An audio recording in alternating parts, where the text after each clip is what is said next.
বাসায় দেখলাম আজকে অনেকগুলা বাদাম আছে। তো আমি ভাবলাম এই বাদামগুলো দিয়ে কোনো কাজ করা যায়। অনেক দিন ধরে বাখলাবা আনতে বলছিলাম জামান সাহেবকে, তো বাখলাবা আর এনে দেয় নাই। তো আমি ভাবলাম যে আজকে বাসায় বাখলাবা বানাবো, বেশি কিছু তো লাগে না। তো যেই কথা সেই কাজ, বাখলাবার জন্য আমি বাদাম ক্রাশ করে নিয়েছি, তারপর সমুচা শিট নিয়েছি যা আমরা নর্মালি সুপার শপে পাবো।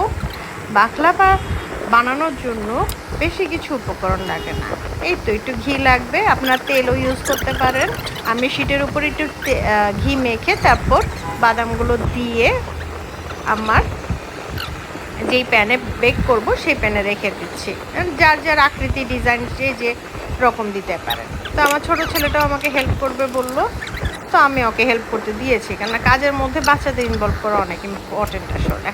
তো আমি এটা মাঝখান দিয়ে কেটে নিচ্ছি, কেটে বেক করে ফেলবো। উপর দিয়ে একটু ঘি ব্রাশ করে দিয়েছি। ঘিটা দিলে কি হয়, অনেক ফ্লেভার আসে, খেতে অনেক মজা হয়।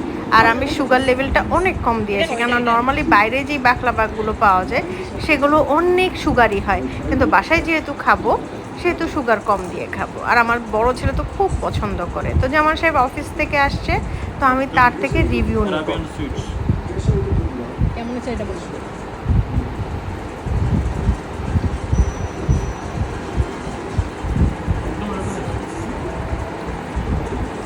আল্লাহ আল্লাহ, কতক্ষণ লাগাইছে একটা রিভিউ দিতে।